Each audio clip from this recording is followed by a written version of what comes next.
Message from SunnahFollowers. This is from Sheikh Saleh. We need to unite.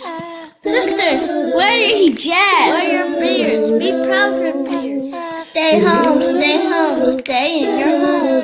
Stand up, unite, and stand for Allah subhanahu wa ta'ala.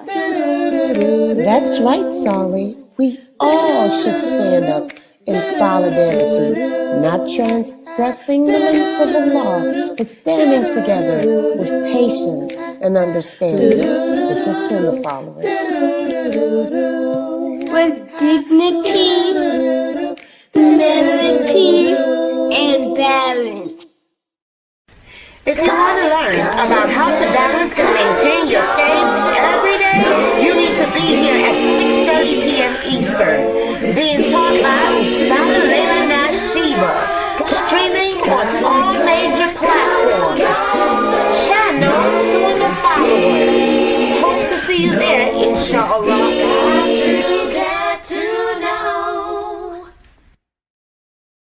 Assalamu alaikum. This is Yusuf and this is Ayub.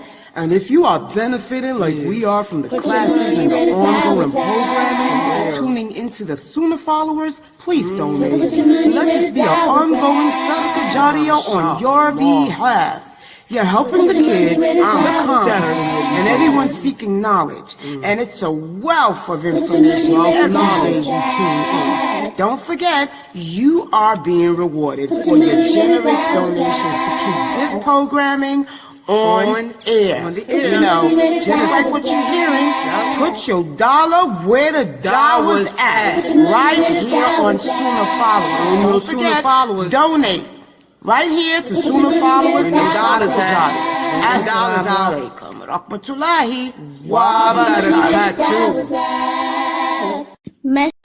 Assalamu alaikum, brothers and sisters. Listen, we are in dire need of donations to keep these shows running and available for you 24/7.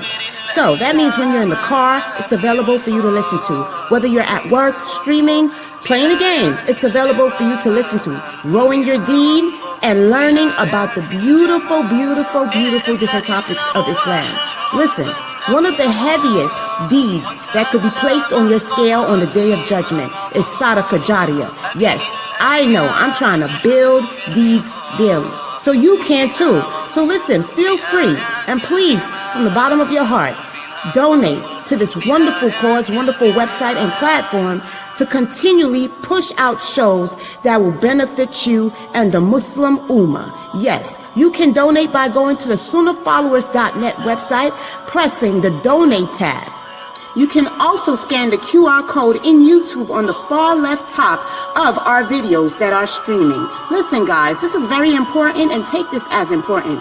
We want to keep this programming available for you 24/7 so that you have access in your car, anywhere you choose to tune in to this wonderful programming. Yes, guys, it's all at your disposal. So listen, feel free to donate. Once again, remember, sadaqah jariyah, one of the heaviest deeds on your scale on the Day of Judgment. SunnahFollowers presents a new hadith class taught by Ustadha Laila Nasheeba, Riyadus Salihin, every Monday and Wednesday nights at 9:30 p.m. Eastern. Hope to see you there. Streaming on all major platforms. Channel SunnahFollowers. One of the 10 who Jannah was promised, the second caliph, a strong, devout, noble, and fierce soldier of Allah, made an impact in Islam. His name, Umar ibn al-Kitab. Continuing in this series, the companions of the Prophet, taught by Brother Mukhtar Shaheed, streaming on all major platforms. Stay tuned for the time and date, right here, channel SunnahFollowers.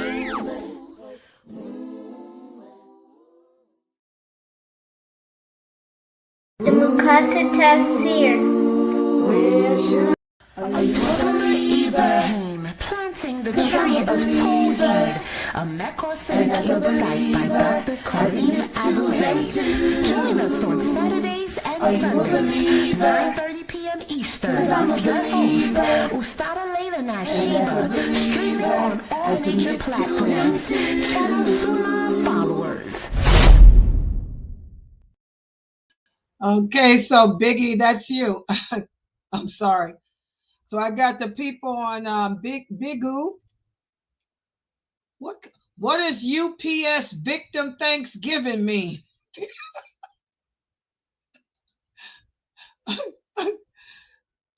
Join the hold on, Bigu, hold on for a second. Let me make another thing so you can tell me on the mic what that means. Hold on, let me make it bigger. Get on the mic and tell me what that name means. What does you work for USPS? Wait a minute. Yeah, make it bigger. Come up here on the thing. Did I make it bigger? Wait a minute, hold on. Let me make it bigger. Okay, get up there and tell me on the mic. What does USPS Victims Thanksgiving Day mean? Oh, you're a sister. MashaAllah, good to see you. Another sister. Assalamu alaikum, sis. How are you? MashaAllah. Where you from? Chicago, Illinois. Hey, Mina, check her out. We got another sister in the house. It's so good to see your face. I'm sitting here grinning like a Cheshire cat. And she's African American. She's African American, but she looks Bantu. Are you Bantu?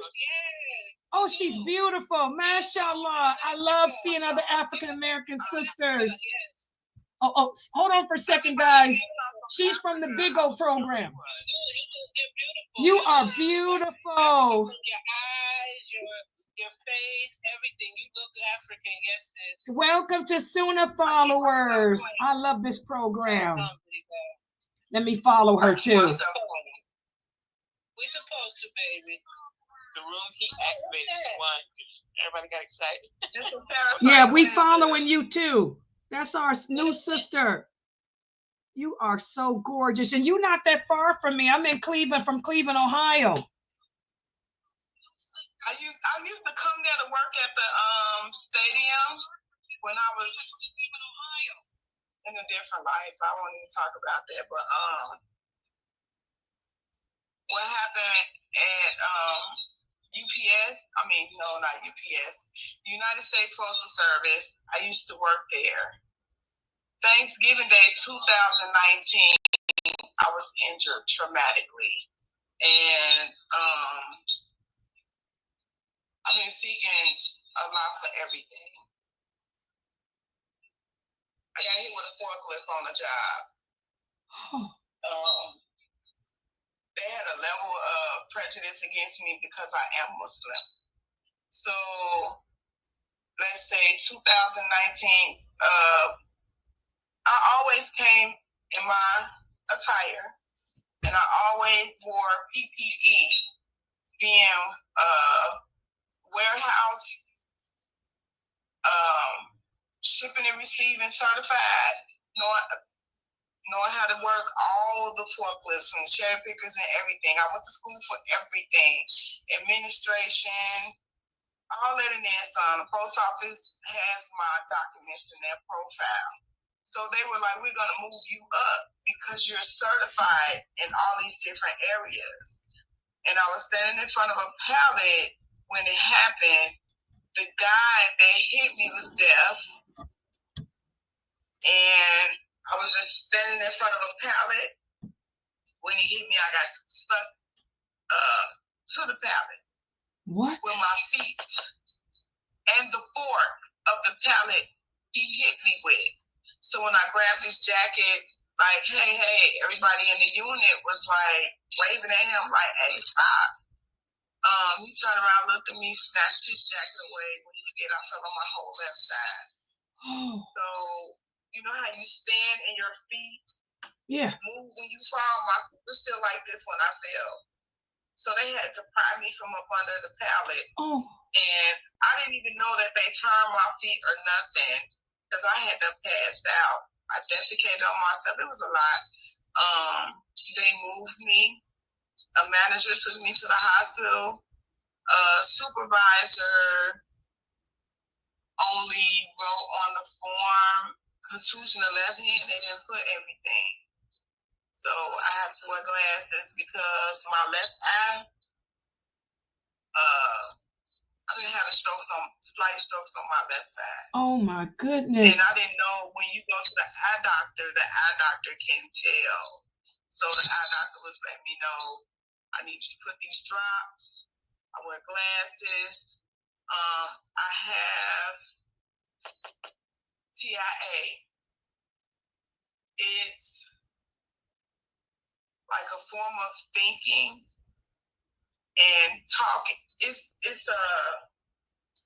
you can look up TIA medically. It happens when a person has strokes. It can either be small or it can be big. Mine is small. My mother, hers is big. Because she's older than me and she's had several strokes and stuff like that. And mine are just like coming in whenever they get ready to. I have constant, like, sound like water swishy sound. They say it's tinnitus, but it's not. My spine is messed up. I have inferior, superior avulsion of the spine, the pelvic is fractured and tilted. I've lost 3 babies. Since 2021. 2021, I had lost twins, and then last year, right before I had left arthroscopy surgery, September, I lost one that same month. So I've been dealing with a lot, but I'm all praise due to Allah. I'm walking, I'm talking, I can still see. I have my hearing. And you're beautiful, and you are beautiful. I don't involve myself in negativity. Oh my goodness, and you are so beautiful. Anybody who be negative, I cut it off. I don't deal with it. I was already living in a way of changing my lifestyle, period. The eating once a day, I always do, I've been doing that for years. So with me eating one time a day is no effect. I just know what time to eat, which is like sundown time. I've gotten used to, you know what I'm talking about. I can't think of it right now. When we do fasting. Yes. I'm used to that. I go to Juma as much as I can. I just, there's the Nigerian Islamic Association. The mosque is here. I go to their mosque because it's closest to my home. Yes. On Saturday, I go to the Nation of Islam Mosque, Maliyam number 2, and I go there for school. Oh, for school. So any other days, it's like I'm home. I told the hospital they're my job. Yeah. Therapy, occupational therapy. I can't do anything now. I'm waiting to see a neurologist so I can get clearance for other procedures. Yeah. Well, mashallah that you overcame that. Oh my goodness. I mean, that's why I say this. OWCP does not pay me. United States Postal Service, Department of Labor, all of that does not pay me. I don't have any. The only income, I'm going to tell you my income I have is a lot, making provisions for myself and my family. That's it. And I promise you, my refrigerator is never empty. My light bill is paid. My gas bill is paid. Yes. I'm in a place of residence, and all praise due to Allah, I'm not homeless. I get to go to the store and buy products that I need to have. Yes, Allah makes a way. But that's a shame. Working for the federal government, they should. Do you have a lawyer and stuff trying to get you compensated? Because that's workers' compensation and stuff. I just retired from the government. I was a paralegal. You got a case going with them? They don't want to do it. They want to charge the shortest amount I've heard is $4.85 an hour. That's the job should have covered that. $7,500. Oh, that's pathetic. Because the manager wrote on the paper contusion of left hand. Now another manager, she drove me to the hospital. The ambulance was coming. I was on the phone with the operators. There were only 2 operators that day. My coworkers called 911 and everything.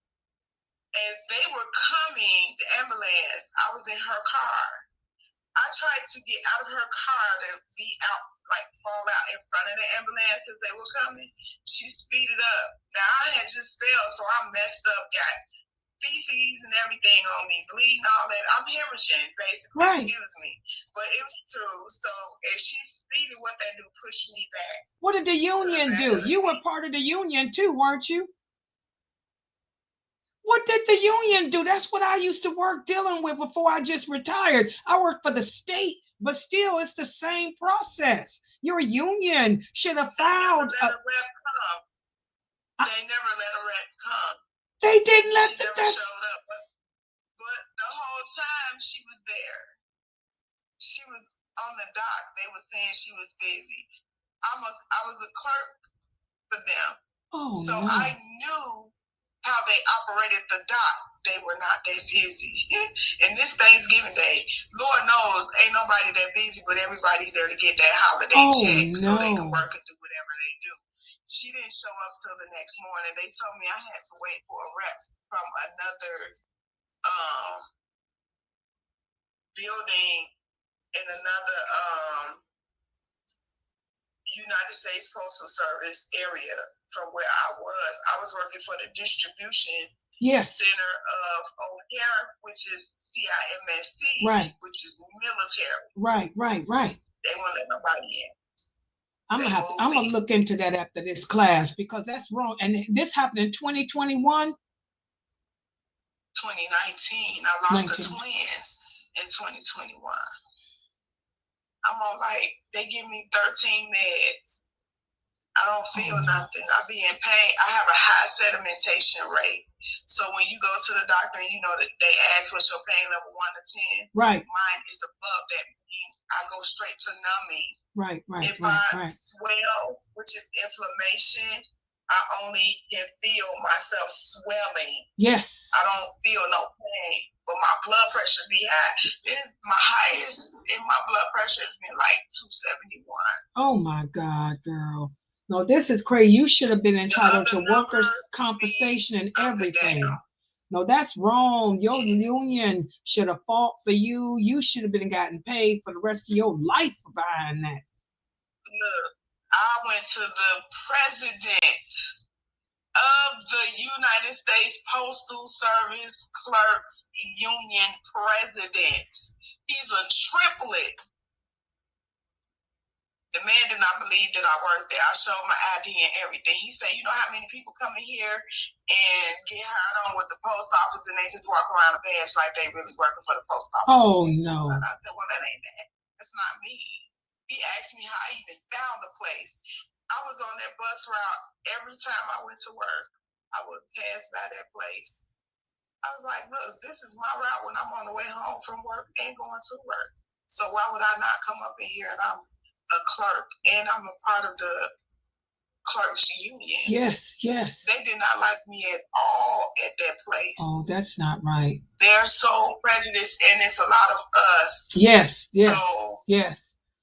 I don't even trip about it. I just I asked a lot of intervene and everything. That man lied on the paperwork. The post office did send me to therapy. Yeah. The therapist was like, I have to do more than your left hand because I see how you're walking. So my left foot turns outward, almost backward when I'm walking. I didn't get a walker until last year.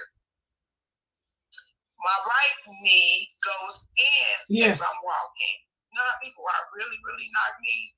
My right knee goes way in. So it's kind of hard to step. But I'll use my walker. Yeah, it's a lot. It's a lot. I have my sling for my arm. The doctor doesn't want me to walk. I'm in an apartment. Well, it's a townhome. Upstairs, downstairs, they won't change that. They won't move me. Oh my goodness. It's been a lot. And you just under the mercy of the law. Somebody called and said you're smoking marijuana in your place. What? Come on now. It's just a test. Oh my God. My children's father talks about it all the time. He like, survive the test. Don't give up on the lie. Survive the test. You know, Allah got you. I'm like, you just don't know how I feel though. Allah, I know. I just said, if this is my sit down time, what do you want me to do? How do you want me to be? I even asked to the affairs of the relationships with my family. Allah, how do you want me to be with such an unpleasant family? You know what I'm saying? Yes. They sabotage me a lot. Yeah. Even to my mother. Allah, how do you want me to be towards my mother before your eyes? Out of your mother. I do. I forgive her. I love her. Yet I don't want to still come around to the lingual abuse. Right. You still trying to. Her threatening me in front of people, talking about I'll do this and I'll do that. Come on now, 49. Right. I just made 49 May 22nd. My mother is supposed to be making 79 in August. You still want to be this way toward me? My mom has done a lot to me. Yeah. You know what I mean? Yeah. I'm grateful I'm here. Right. I believe God. My mom is a minister. I just don't deal with a lot of people. But you can look at you and see this right here. Yeah. The platform I can use. And I'm looking at you on YouTube. That's my platform. I haven't been on there in a while because I'm always going to the doctor. Right. My medical file and paperwork stuff is like here. Right. Like 3 tomes. I get Meals on Wheels, so I use the boxes from Meals on Wheels to put my paperwork in. Oh my goodness. So I can have everything organized. I mean, I do what I'm supposed to do, but. Well, Allah sent you here for a reason, because this is what this class is about. I'm supposed to be beginning today.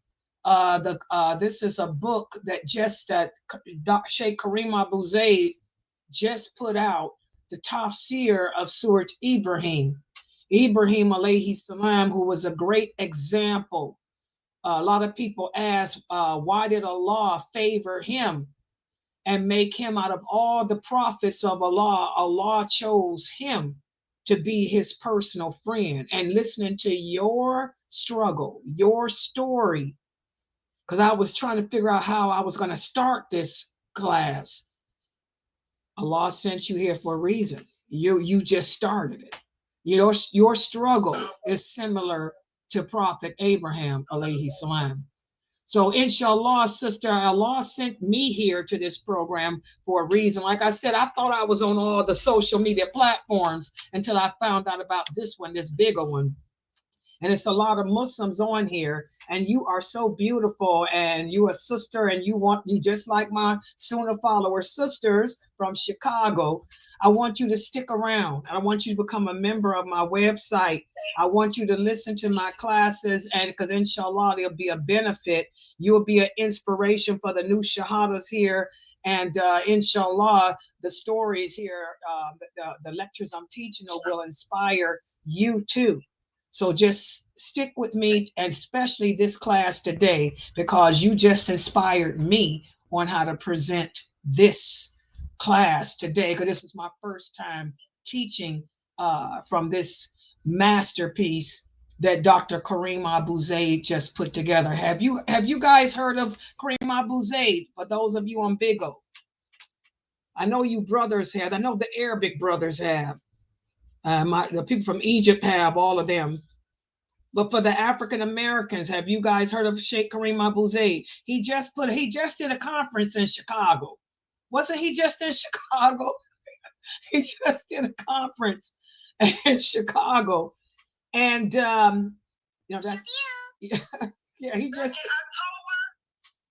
just did a conference. Sheikh Karim Abuzaid, he's Egyptian.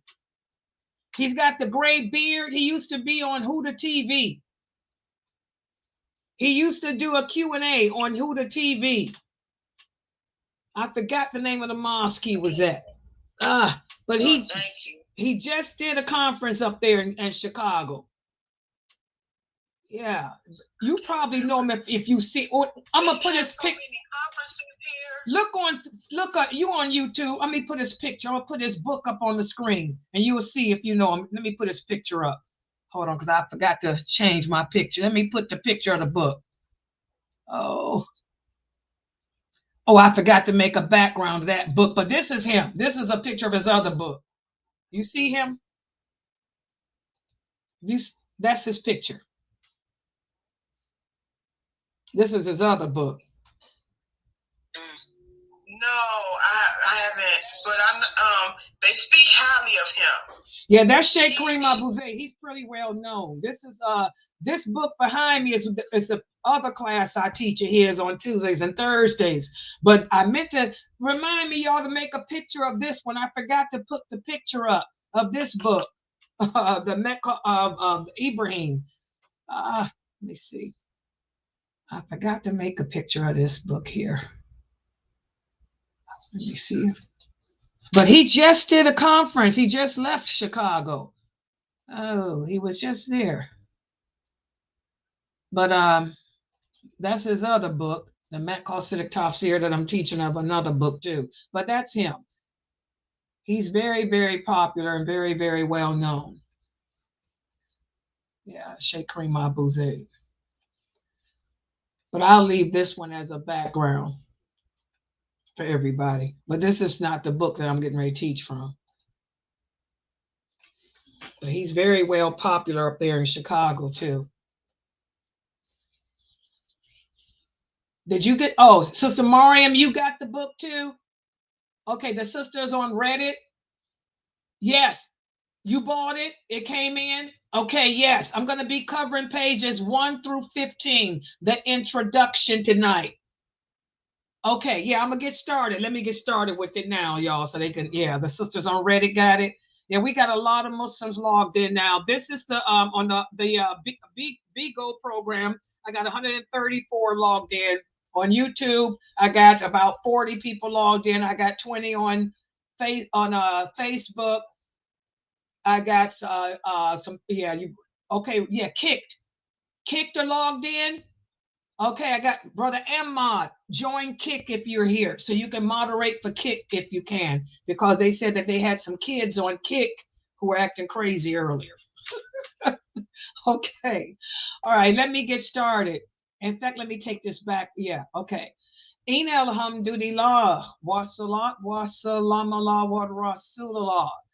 I want to welcome everybody to our Maqasidic Tafsir class. And this is the Maqasidic Tafsir of Surat Ibrahim. I got the wrong book up in the background because I forgot to make a background of it. This is the newest edition that Dr. Karim Abuzaid put out. Okay, and this book, we just got a new sister here from BGO who has joined us, and her story, is a great introduction to what we're going to be speaking about today. And I think the reason why Sheikh Karim Abuzaid decided to do a standalone book on the tafsir, or the explanation of Surat Ibrahim, is because this chapter of the Quran is an inspiration and a lesson for all of us. Why? Because what makes Prophet Ibrahim alayhi salam so special is that his faith, his belief in Allah was so strong that Allah chose to honor him by making him a personal friend. He chose Allah over his family, over his mother, over his father. As the sister here was saying, she didn't come from a great, happy background.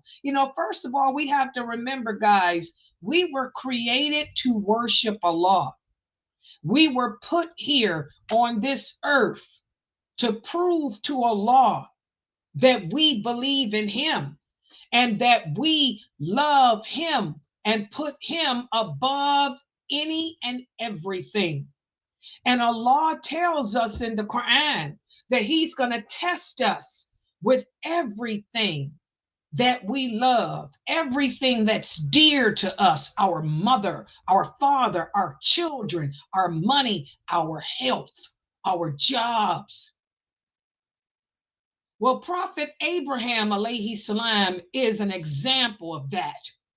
He was tested with everyone and everything dear to him, to the point where he left even his country. He was turned out and turned away by everyone except his wife and his nephew.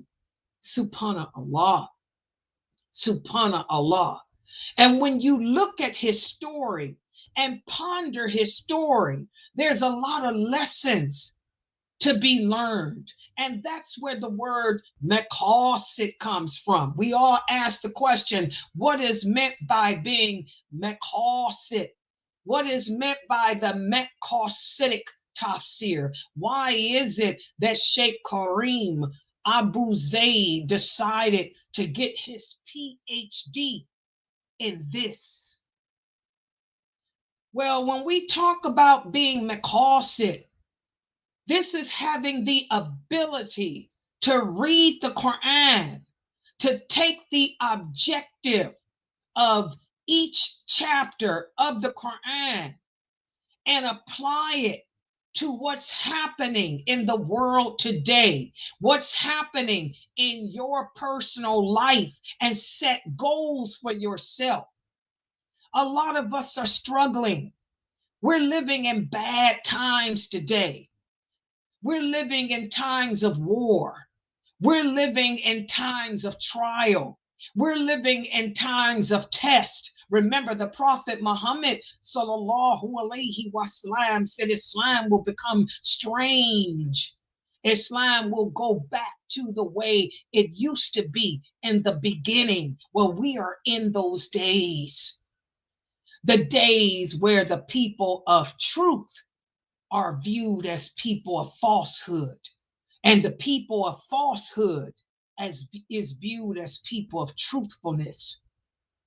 The people look at you as being strange because you uphold good values, good morals, because you don't drink, because you don't smoke, because you don't date, because you do cover up, you are modest. They view you as being strange. And also, people are hurtful nowadays. People don't care.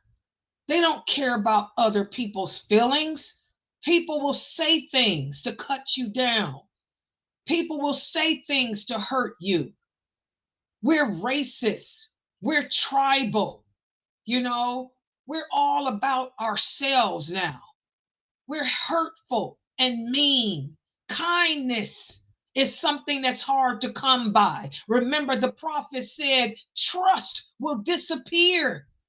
Trust will go away in one night. You won't be able to trust anyone. You can't leave your children in a daycare center without your kids being harmed. You can't take your kids to a mosque without them being molested. You can't trust your husband. You can't trust your wife.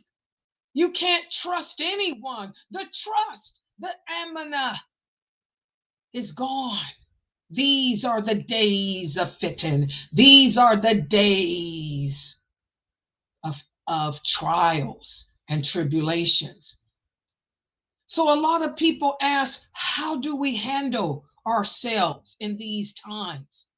Well, when you read this chapter of the Quran, Surat Ibrahim, it teaches us how to handle ourselves during times of hardship, because Prophet Abraham alayhi salam, he had to endure instances such as these. And I think that's why Dr. Karim Abuzaid chose to make a standalone book just of this one chapter alone. And let me put the PowerPoint up on the screen. And for those of you who are listening to me and watching me live on Bijou, I strongly encourage you to also open up another tab on your computer or on your cell phone or on your tablet. Have your tablet with you or have your computer next to you. Go to YouTube and look for my channel SunnahFollowers, all one word. You can type at the top, SunnahFollowers Online, or you can look for my name, Laila Nasheeba, and click on the live. And you will see me just as I am now, but you will see my beautiful PowerPoint behind me because I am an Islamic educator. That means I am an Islamic teacher. And I always teach with PowerPoint. I use books and I use PowerPoint. And I want you to see the PowerPoint. If you can, please purchase the book.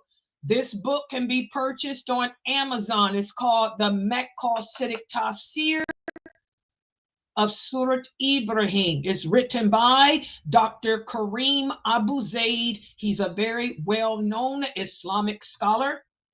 Okay? And I teach all of his books. A lot of people think that he and I are brother and sister. We are brother and sisters in Islam. We're both Egyptian, and I guess they think we look alike. Okay? Okay. So I teach his books. So order the book from Amazon. And we're going to be covering the introduction today. We're going to be covering pages 1 through 15. And I'm going to put the PowerPoint up on the screen right now. If you got me open on YouTube, and also you can turn me on your big screen TV because all of my lectures are geared toward the entire family. And I know on Bijou, they don't want any children's, but your children can watch on television. Put me on your 65-inch TV, make the children sit down and watch me and have the children take notes. And you can use your cell phone to print my PowerPoint out. So at the end of the class, you can staple it together and quiz your kids on everything. Oh yeah, put those kids to work learning their deen. Okay? And this is the book. Y'all see my PowerPoint. This is the book. This is how it looks on Amazon, and that's a picture of Sheikh Karim Abuzaid. So you guys know who he is. That's Dr. Karim Abuzaid. So it's Surat Ibrahim, planting the tree of Tawhid. Tawhid. And we'll be covering the introduction tonight, pages 1 through 15. And that's me, yours truly, Ustadha Laila Nasheeba. For those of you who don't know who I am Ustadha. Ustadha means teacher, Islamic educator. Laila Nasheeba. Okay? Yes, I'm Egyptian too. Yes. She said, I can tell. Yes. Really? Oh, you do? She said, we do look alike. Why do people say that? You guys think me and Kareem look alike for real? All right. Maybe the nose. He has a nose like my brother. Not me. Okay. All right. So you got it? Everybody ready? You following me? Yes, you can put it on your tablet. Okay, you got it on there? Okay, so let's get started. Here we go. So we're going to go over the introduction that Dr. Karim put to this wonderful masterpiece that he has chosen to make as a standalone. And he begins with this. From the moment that Prophet Adam, alayhi salam, was sent down to earth with Shaitan beside him, a big confrontation was decreed. What does that mean? I want everyone listening to me to understand nothing happens unless Allah wills it. And this is important because most Muslims today don't understand that nothing happens, not a war, not even a leaf falls from a tree unless Allah tells it to happen. Allah decreed for everything to happen long before he even created us. So when Allah sent Adam and Shaitan down to earth, he also decreed a great confrontation to occur. This was not just a historical event, but instead it was the inception of a cosmic conflict between two opposing narratives. Number one, a conflict between Allah's revelation, his revelation being his books, because Allah didn't just send Adam down to earth alone. He also sent Adam down to earth with laws, rules, and commands, his words. Allah told Adam what's lawful, what's unlawful, what to do, what not to do, to believe in him and what his purpose was. So Adam knew that he was created to worship Allah alone and to obey him and to submit to Allah alone. So that was the first. The second conflict was that when Allah sent Adam down to earth, remember the soul, it attached to the heart. The fitra, it detached from the soul and attached to the heart. And the soul is criminal by nature. Allah tells us in the Quran, it's the nature of the human being to be attractive to everything that's bad and everything that's dirty. And Shaitan will play upon that. Shaitan will play upon the fact that the human soul is curious about any and everything that's bad and dirty. So Shaitan will play on our defiance. Shaitan will try to deceive the human soul and try to convince it to indulge in associating partners with Allah. Will try to convince the soul to be arrogant and to reject Allah's authority. And this is the physical battle that Adam alayhi salam and all of his offspring will have to endure until the end of time. The battle against Shaitan and his denizens. Okay? Shaitan will attack us with ideologies, with culture, and through moral choices. Shaitan will try to appeal to the human soul because he knows that soul is where he can penetrate. The heart is attracted to what's good and clean. All right?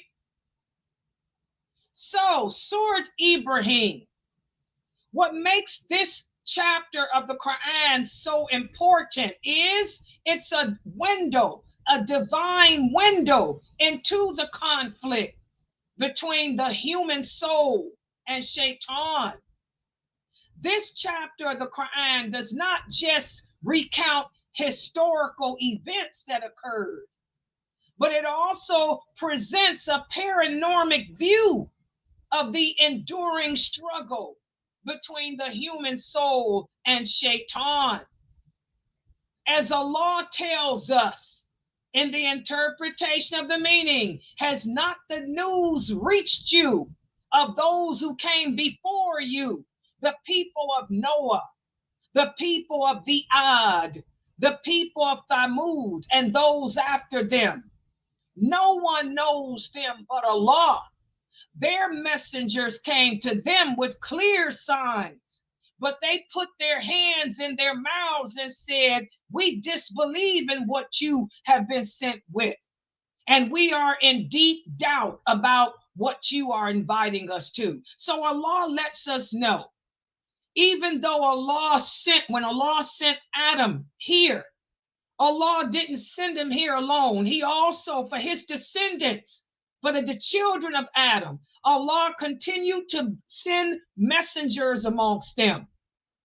From the offspring of Adam, Allah made some of them messengers to remind the people of what our purpose is, to remind the people that Allah is Allah and that we have to be held accountable to Him. But people are people. People are stubborn.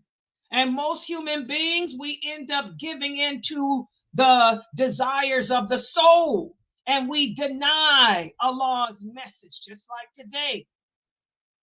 A lot of Muslims know what's lawful and what's not lawful, what we should and shouldn't do, but we still do what's wrong. We choose to do what's wrong. A lot of people say, Sister Laila, why is it that there'll be more people in hell? Is it because they didn't receive the message? No. The Prophet Muhammad sallallahu alaihi wasallam said there'll be more people in hell, not because they didn't receive the message. It's because they refused to abide by the message. They chose to disobey Allah. Just like a lot of you sisters here, you know you don't have no business messaging these men on social media, but you're doing it anyway. I remind y'all every week that you ain't got no business on these brothers' Facebook pages. They're not teaching you anything about Islam that I'm not teaching you. You're not learning anything from them that you ain't hearing from me. And y'all know it's the truth. In fact, many of these brothers are imitating me. Many of these brothers are mimicking me. They're listening to what I'm saying, and they're trying to teach what I'm teaching. You sisters know it. But you still on their pages, you still messaging them, you're still check marking their boxes, you still loving them, putting hearts and checks and whatever y'all be doing with these men, because you want the attention. You got the hots for these brothers. You want to commit adultery. You choose to fornicate. You choose to adulterate rather than obey Allah and stay away from the opposite sex. So that's why it's going to be more people in hell. We choose to disobey Allah. It's easy to disobey Allah. It's hard to obey Him. That's the reality. So this verse of the Quran portrays the stubborn denial of those who oppose Allah's message. The prophets all came and brought clarity to the people. They taught the laws, just like I'm rehearsing to y'all, Allah's laws and rules. But the people chose to deny them. Just like you sisters choose to deny them today, they chose to deny them back in those days too. In every era of time, the allies of falsehood, they waged campaigns against the message of the prophets, not because of its ambiguity, but because of its undeniable truth and justice. Okay? We're attracted to injustice. We're attracted to dirt. We're attracted to evil. That's just the nature of the human being, guys. But the believers, they are a rare breed of human beings. The believers obey Allah. The believers are instructed to respond to the call of Allah, not with hatred or haste, but with patience, excellence, and reliance. And for the believers, their strength lies in their trust in Allah and their steadfast focus on the hereafter. And that's the difference. That's why I tell you guys, every night before you go to sleep, ask yourself, are you a righteous person? Did you spend your day doing righteous good deeds? Or did you spend your day doing bad deeds? Are you going to bed a believer, or are you going to bed just a Muslim? Remember, the Prophet said in the last years, like we're in, a person will wake up a believer and go to bed an unbeliever. Are you going to bed an unbeliever or a believer? Were you sitting up disobeying Allah with all those text messages, talking to non-mahram women, talking to non-mahram men when you know it was haram? Were you smoking weed? Were you drinking alcohol? Doing all kind of things you know was haram? That ain't no believer. Remember, the Prophet said a person is not a believer when he's committing a sin. He said faith will leave your heart, and it does not come back until after it does not come back until you quit doing the sin. So when you go to sleep at night, ask yourself, am I going to bed as a believer or a non-believer? I want you women to think about that. While y'all sitting up on Facebook, tagging these brothers who y'all got the hots for. Because that's all it is. You just got the hots for some dude. The dude you ain't learning nothing from him.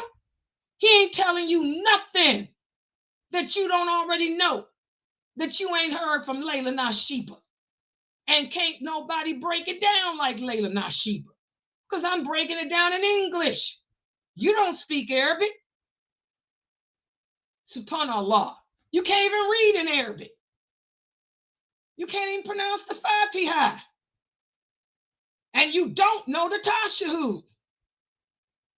So who you fooling?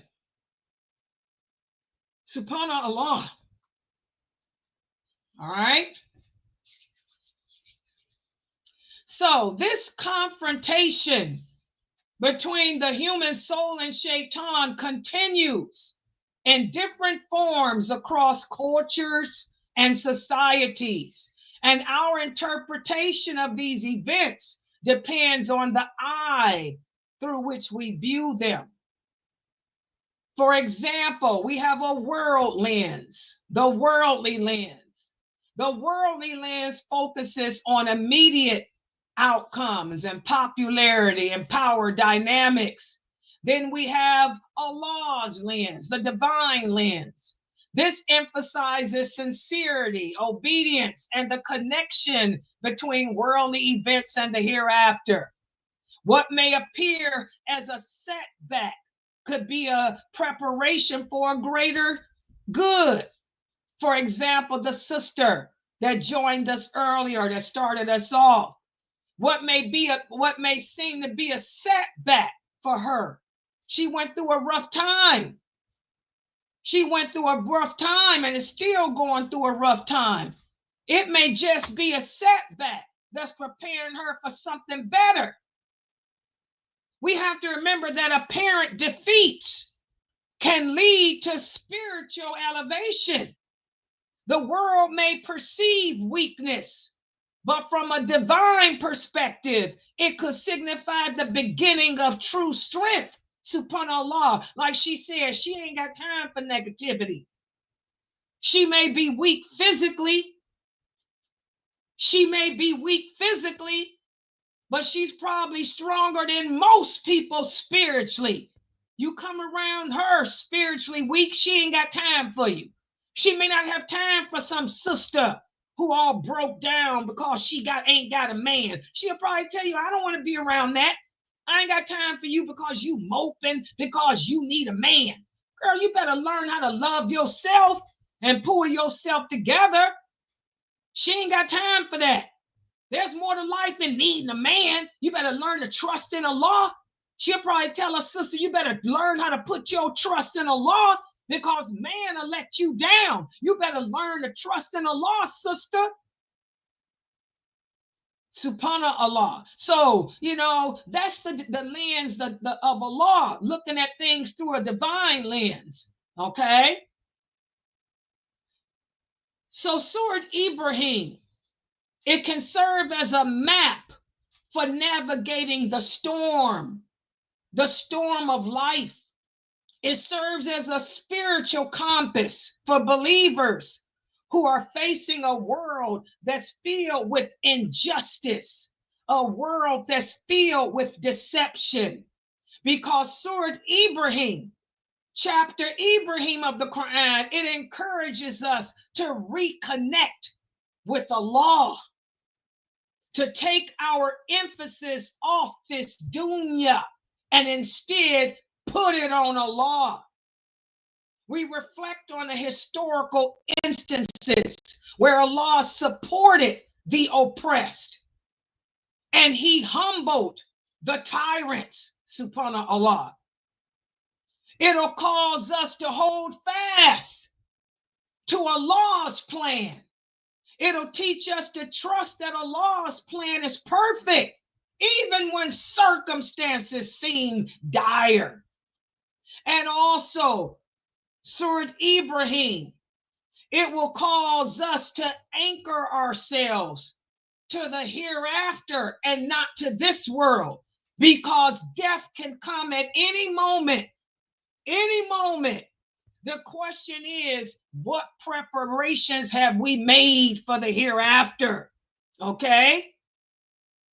It'll cause us to understand that ultimate justice may not be immediate, but it will come in the hereafter. Like the sister shared with us, her justice has not come in this world. She was hurt on the job. She should have been compensated on the job, by the job. They were unjust to her, but that's okay. Allah has taken care of her. Remember, what those kafirs fail to understand is one thing that we know as Muslims, and that is, as long as we believe in Allah, and as long as we are living, Allah will cause us to survive. And we may not get our justice now, but we will get it in the hereafter. She'll be able to look down as she's sitting on her throne in paradise with her crown on her head, eating from her trees. She'll be able to point out in the hellfire the people from her job and say, see those people there? They were the ones who didn't pay me for the maiming of my body. And she'll be able to call out to them and say, has your promise come true? So her justice may not come now in this world, but it will come in the hereafter, because for every day that she struggled, she's forgiven for her sins, to the point that when Allah does take her soul, inshallah, she'll go out of this world with a smile on her face, forgiven for all her past sins. Subhanallah. So this chapter of the Quran is not just a historical account, but it serves as a guide for determining our stance in the ongoing conflict between truth, falsehood, and justice. Subhanallah. It's also chapter Ibrahim. I can also figure that Dr. Karim Abuzaid chose this chapter of the Quran as a standalone because it's a blueprint from Allah, a blueprint from Him for spiritual revival and how to transform society. Because in its verses, Allah unveils 3 high objectives. Remember, we talked about how each chapter of the Quran has objectives. Well, there are 3 high objectives in this chapter that guide every believer to rise from darkness into light. Number 1, it roots Tawhid into your heart. The Muslims today are struggling. Many of them are having a hard time dealing with the war. They're having a hard time dealing with what's happening in the world. Well, this surah of the Quran will root Tawhid deep into your heart. The journey begins in this chapter with the unseen soil of the heart, where the seeds of faith are planted and anchored in knowledge, sincerity, and certainty. Without those roots, the soul will wither in the storms of doubt or the drought of worldly temptation. And that's the problem today. We're giving in to temptation. You sisters can't keep your fingers from committing adultery. You playing around with other women's husbands. You cannot stay off of some brother's Facebook page. That brother got 3 wives and 50 children. And I ain't lying. Y'all know these brothers got 50 kids and they all stair steps. They are newborn children. They got an infant, and then they got a 1-year-old, 2-year-old, 3-year-old, 4-year-old, all the way up to 50. And y'all know I ain't lying. What is he going to do with you and 3 wives and 50 babies? You are a home wrecker. You are a desperate home wrecker. Get your adulterating hands off of the Facebook and go find your own man. Leave these women's husband alone. They ain't got time for their 3 wives. They ain't got time for their 50 babies. What makes you think they got time for your desperate self? Go find a man of your own and leave these brothers alone. Stop being a home wrecker. Stop being a desperado, because you know he ain't gonna keep you. Once he have a taste of you, he gonna kick you to the curb, because your taste ain't better than the 3 he got. And you know it ain't, because you can't keep a man. You got a mental problem. Go get you some psychological help. Sisters. All right? So, again, the first thing that this chapter teaches us is Tawhid. Tawhid. The soul. To clear your soul from doubt and temptation. And instead to focus on yourself, sisters. Getting rid of whatever insecurities, whatever mental health issues, whatever is going on with you. Start making your prayers. A lot of you sisters don't pray. You know, learn the Fatiha. Half of you don't know the Fatiha. You know, learn the Tashahhud. You've been Muslim for 40 years and you don't know the Fatiha and the Tashahhud. Okay? Clean up your life. This is the first maqsad, to cultivate unshakable roots of Tawheed. Learn to trust in Allah. Learn that if you trust in Allah, Allah will give you what you need. He may not give you what you want, For some reason, you want all the wrong things. And that's the problem with us. We have to remember the soul is criminal. We're attracted to the bad boy. We like bad boys. Why? We're attracted to the man with 4 wives and 50 kids because we know we can't handle a man that ain't got no wife and no children, because that means you got to give him your time. That means you got to be a woman. Let's talk about it, sisters. Why is it that you sisters are attracted to men who have 3 wives and 50 babies? Because deep down, you know that you are not a woman. You don't cook. Your house is nasty. You work. You can't be a wife to him. So you want the easy way out. You think it's just a hit and miss. Okay? You got to work on you. If a brother came to you who doesn't have a wife, who doesn't have children, you'll turn him down because he's looking for a real woman. And you can't be a real woman because you don't know what a real woman is, because your mother wasn't a real woman. You don't come from that lifestyle. You grew up from a bad background. Let's just get real. Some of you sisters come from bad backgrounds. You didn't have a role model, okay? So it's time to work on you. Find out what your problem is. Clean yourself up and stop home wrecking other women.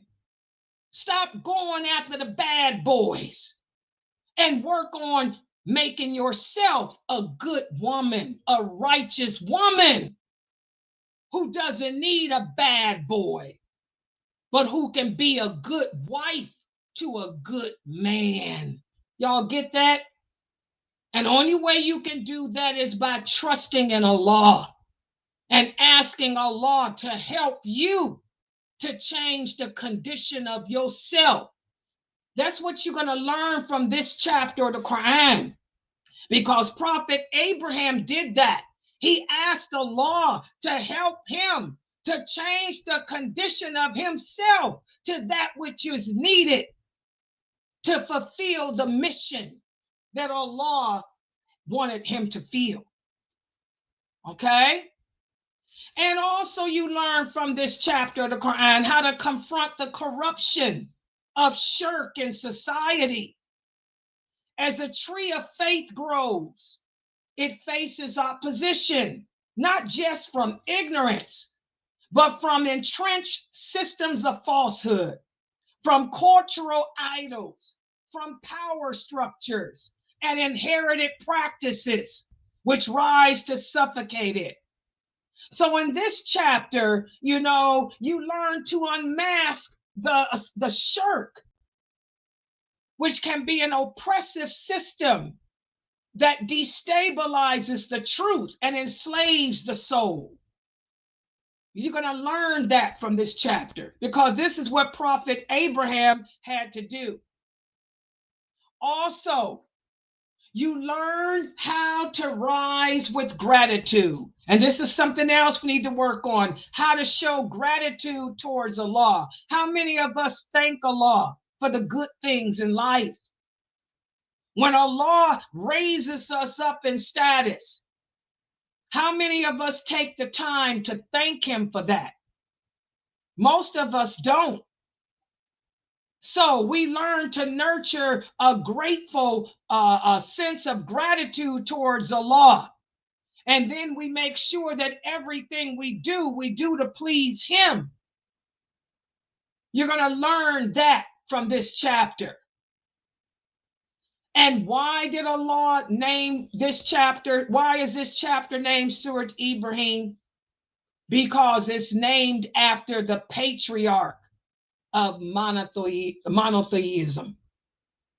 Again, he was tested with his family. A lot of you knew shahadas. Your families turn against you. because you've decided to embrace Islam. You have to say no to your family. Well, he shows you how he was tested with his.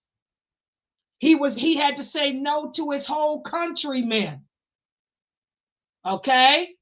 And this chapter of the Quran was introduced after Surat Yusuf and Arad, okay, which emphasized patience and excellence.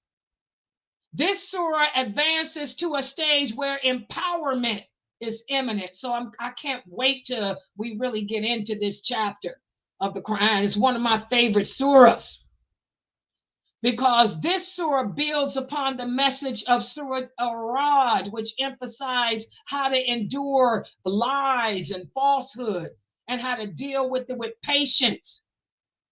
You learn unshakable faith. You learn patience, and you learn supplication. And this is something I spoke about earlier. Whenever we go through hardships, we have to learn to call upon Allah. Call upon Allah for help. You struggling with life? Call upon Allah. Like the sister said earlier, she calls upon Allah for help. She needs food, she calls upon Allah. She needs help with her bills, she calls upon Allah. When she's in pain, she calls upon Allah. She don't sit around crying. She don't call upon man. She calls upon Allah. Dua. This is the most powerful weapon that we have as Muslims. How many of us utilize it? Every prophet of Allah utilize supplication. They utilize the power of dua. Okay? And not just dua. They also acted and strategized and persevered. Their reliance on Allah was never passive. It was an active trust that moved hearts and mobilized efforts. The heartfelt supplication of Prophet Abraham, it resonates beautifully throughout this surah of the Quran. It offers a timeless lesson.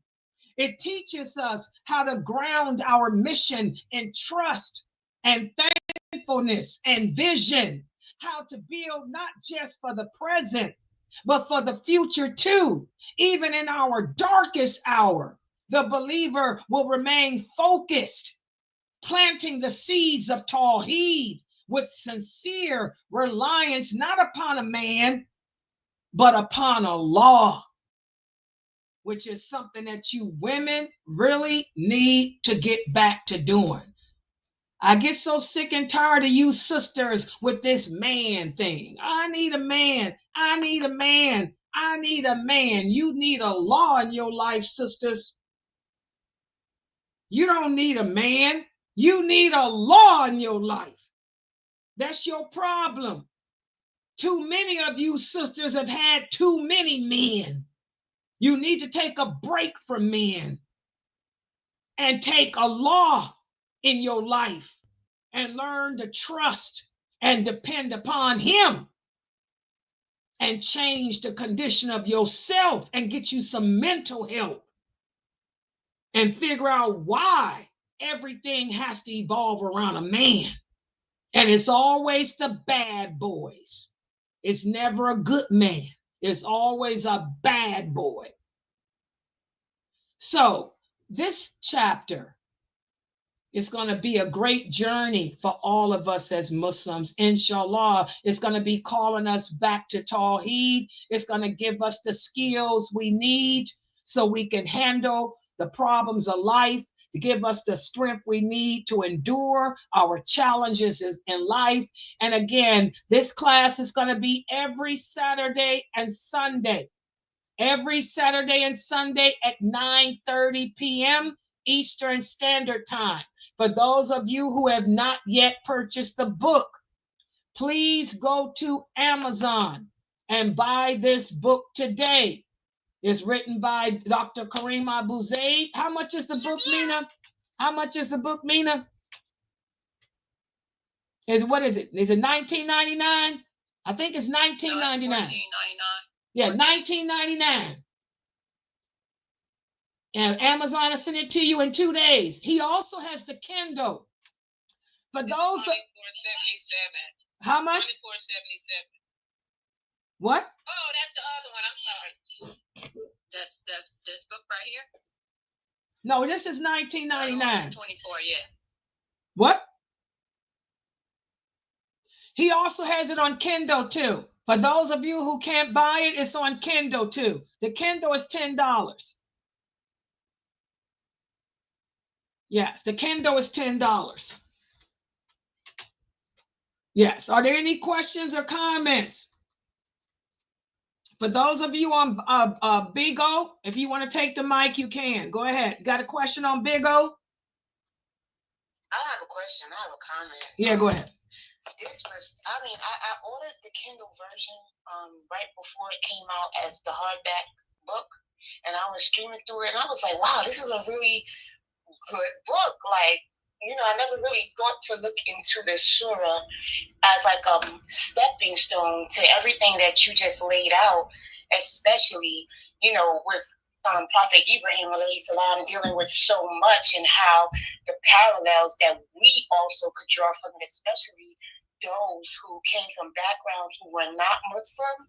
Yes. And who became Muslim, and, the challenges that they face from, family, and how, those deeply rooted issues within the family, they had to transition out of that to this new life, adopting these new, ways of living, and still having to deal, because we still have that attachment, that love to our family. But here we are thrown into a new life that Allah has, this was a gift to us. Like, He handpicked us, each and every one of us to become Muslim, and now we're, extracted from that, but still He's showing us how we can deal with them from a distance, because they're not accepting of our new lifestyle. They're not understanding, like, hey, we're becoming a new person. Like, we can't live that old life. You understand what I'm saying? And the beautiful thing about the story of Prophet Ibrahim, when you look at how his belief in Allah was so strong, and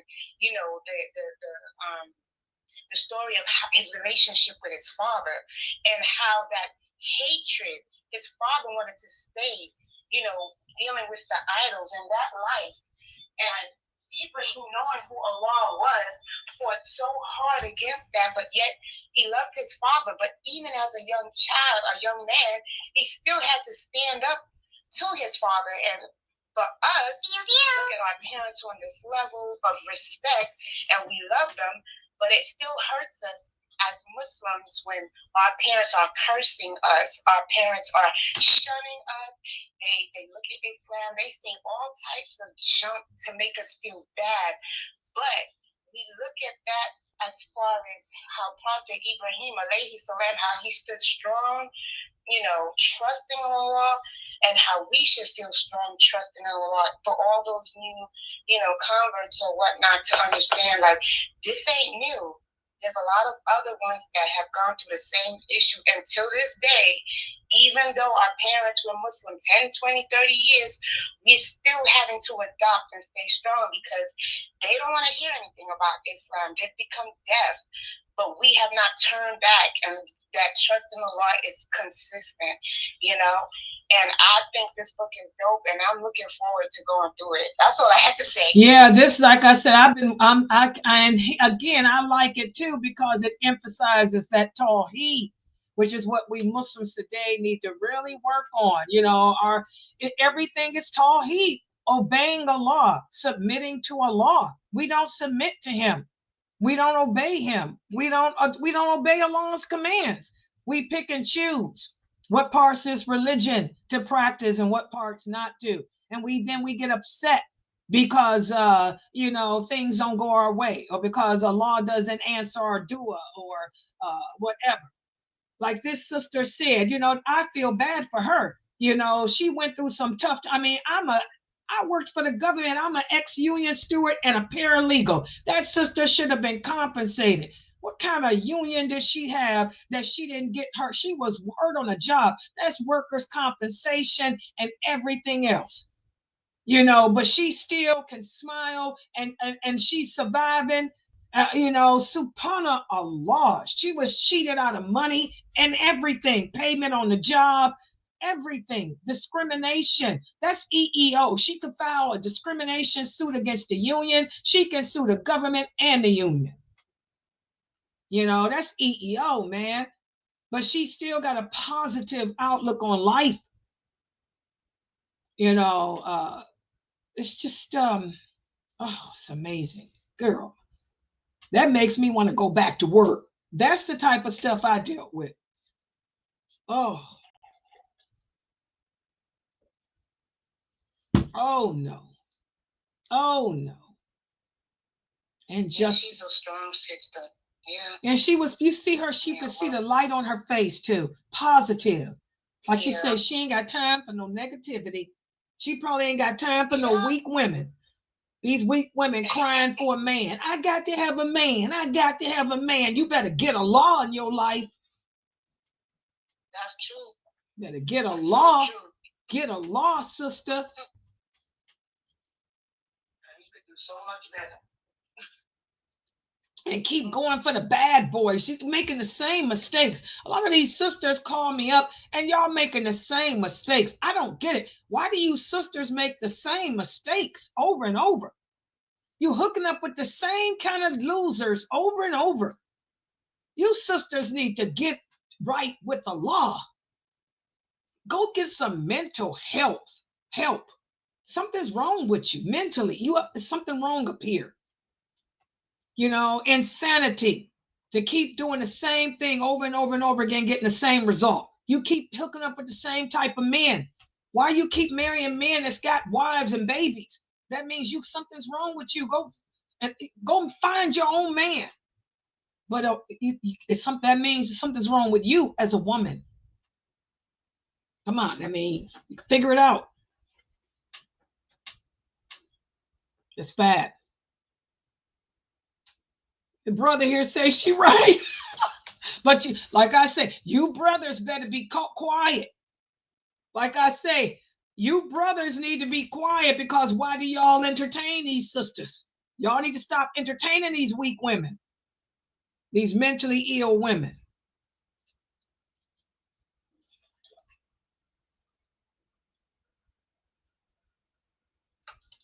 Yeah. Walaikum salam. I want to get on the mic before I go. Yeah. It just says, alhamdulillah, this was an extra beautiful class and motivational, and I'm just speechless, honestly. You know, I can talk. So y'all have a good night, inshallah. And I'll see y'all tomorrow.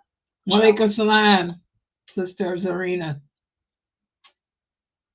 Yeah, tomorrow, yes, I do have that class. Yes, what's tomorrow, Sunday?